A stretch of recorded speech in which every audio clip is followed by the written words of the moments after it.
दोस्तों, न्यूटन का नियम तो आप सभी को याद होगा, लेकिन आपको लगेगा सर वीडियो की शुरुआत में न्यूटन का नियम क्यों पढ़ाने लगे। लेकिन ये आपके काम का है, क्योंकि हर क्रिया की प्रतिक्रिया होती है ना, जिसको आम भाषा में हम क्रिया प्रतिक्रिया के नियम से जानते हैं। अंग्रेजी में कहते हैं for every action there is an equal and opposite reaction, यानी कि हर क्रिया की कोई ना कोई प्रतिक्रिया तो आपको देखने के लिए मिलती है। नमस्कार दोस्तों, स्वागत है आप सभी का ऑनलाइन अड्डा फॉर स्टडी यूट्यूब चैनल पर। इस वीडियो में हम बात करने वाले हैं उत्तर प्रदेश में नई प्राइमरी शिक्षक भर्ती विज्ञापन को लेकर, साथ ही साथ यूपी टीजीटी पीजीटी एग्जाम, इसके अलावा 69,000 की सुनवाई के बारे में।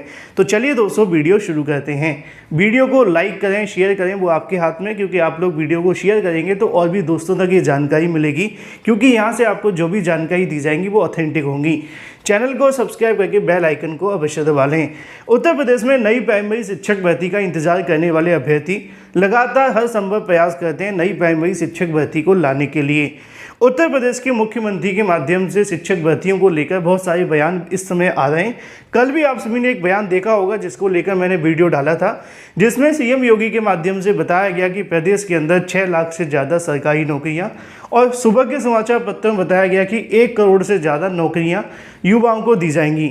लेकिन वर्तमान में युवाओं की तरफ से क्या प्रतिक्रिया है वो आप सभी यहाँ से अवश्य देखें। छात्रों के माध्यम से नई प्राइमरी शिक्षक भर्ती को लेकर उत्तर प्रदेश के मुख्यमंत्री के बयानों के संबंध में उनके ऊपर यहाँ पे जानकारी दी जाती है, और नई शिक्षक भर्ती की तैयारी करने वाले अभ्यर्थियों के माध्यम से लगातार आंदोलन करने की तैयारियाँ भी हैं। जैसा कि आप सभी को इमेजेस के माध्यम से देखने के लिए मिलेगा, हर संभव प्रयास छात्रों के माध्यम से जारी है। अब देख लेते हैं वीडियो को।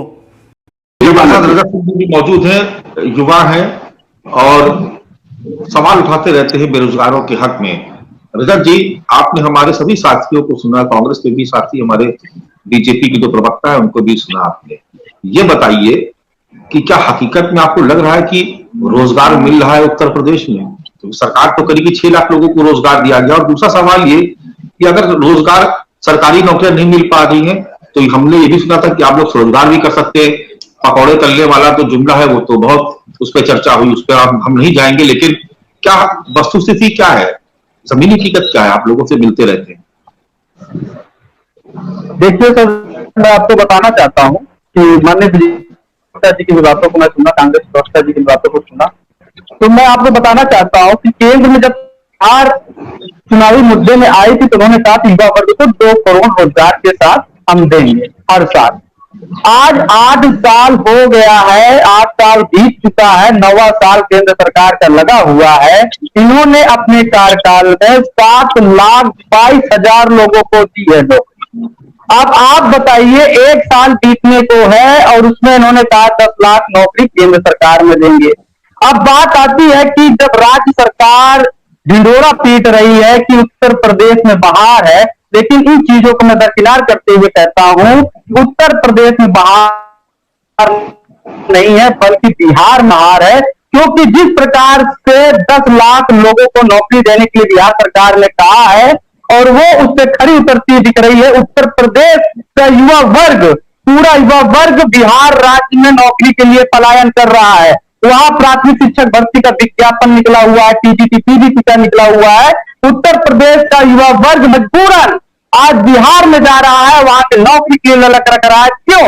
उसका रीजन है कि उत्तर प्रदेश सरकार में भर्तियां आ नहीं रही है, केवल जुमलेबाजी का समीकरण चल रहा है। केंद्र राज्य सरकार 2022 चुनाव जीतने के बाद उस समय उन्होंने 4125 के करीब इन्होंने टीजीटी पीजीटी का आवेदन लिया, जिसमें अभी तक इनकी परीक्षाएं नहीं हुई। वियोग में छात्र एकदम परेशान है। योगी सरकार ने 2019 में आयोग के लिए ड्राफ्ट के लिए घोषणा किया था। 2019 से 2023 चल रहा है, शिक्षा सेवा चयन आयोग का गठन अभी तक नहीं हुआ है, और उन्होंने टीजीटी पीजीटी को किसी की वजह से लंबित रख रखा है परीक्षाएं। असिस्टेंट प्रोफेसर की 900 वो भी लंबित है, और लेखपाल की आपने देखा ही होगा कि 8,000 भर्तियां हैं, वो भी लंबित पड़ी हुई हैं। यूपीएसआई पे आपने देखा होगा कितनी धांधली हुआ और कितना अखबारों में न्यूजों पे चला कि कितना फर्जीवाड़ा हुआ। आपने देखा होगा कि हाल ही में बीडीओ की परीक्षाएं हुई, जो पेपर लीक की वजह से निरस्त हुई थी, फिर दोबारा इनकी परीक्षाएं 1800 पद से हुई है, और अभी देख रहे पुलिस के पद पर अभी तक कोई जवाब आया नहीं है। केवल मौखिक रूप से कार्य चल रहा है। जो ये कहा जा रहा है माननीय भाजपा प्रवक्ता जी द्वारा कि यहाँ तो उत्तर प्रदेश में बहार है, तो मैं ये भी कहते हैं ना, एक गांव में कहावत है कि एक मुट्ठी चना में पूरे गांव को खिलाना, मतलब कि 10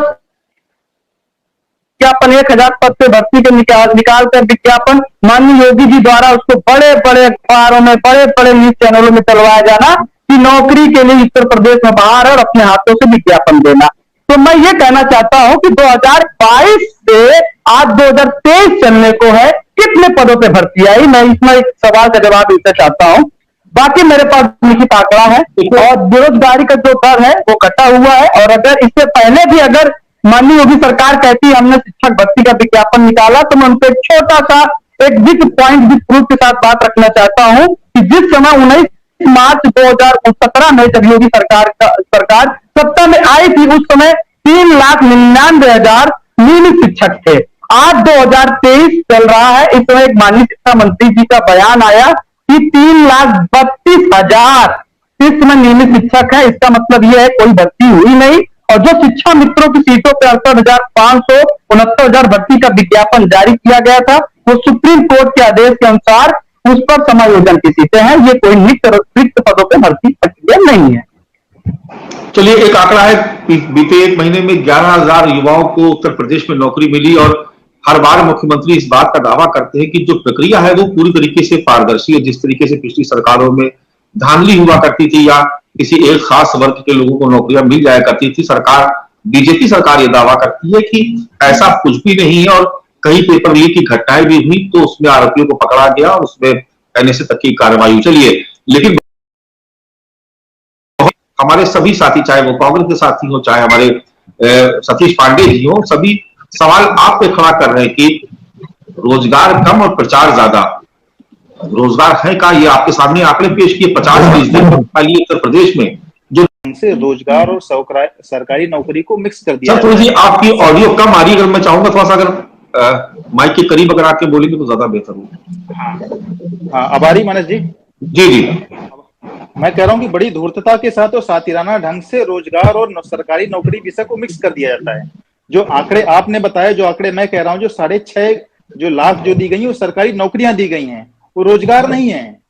और जो रोजगार है वो डिफरेंट है, क्योंकि चाहे वो नई प्राइमरी शिक्षक भर्ती हो या फिर टीजीटी पीजीटी हो, सभी के सभी उत्तर प्रदेश में मामले लटके हुए हैं। छात्रों के माध्यम से हर मीडिया स्तर पर अपनी मांगों को उठाकर सरकार तक अपनी आवाज़ पहुंचाने का प्रयास है, चाहे वो मीडिया के थ्रू हो या फिर इसके अलावा धरना प्रदर्शन ट्विटर वार के माध्यम से। बात कर लेते हैं 69,000 शिक्षक भर्ती को लेकर।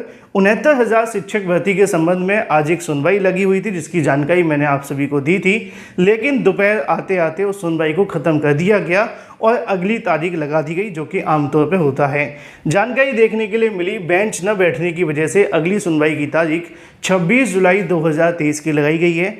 अब 69,000 शिक्षक भर्ती पर अगली सुनवाई आपको 26 तारीख को देखने के लिए मिलेगी और तभी कोई फैसला होगा 69,000 को लेकर। जो भी अपडेट रहेगी आपको इस चैनल के माध्यम से रियल ऑथेंटिक दे दी जाएगी। Thank you for watching this video.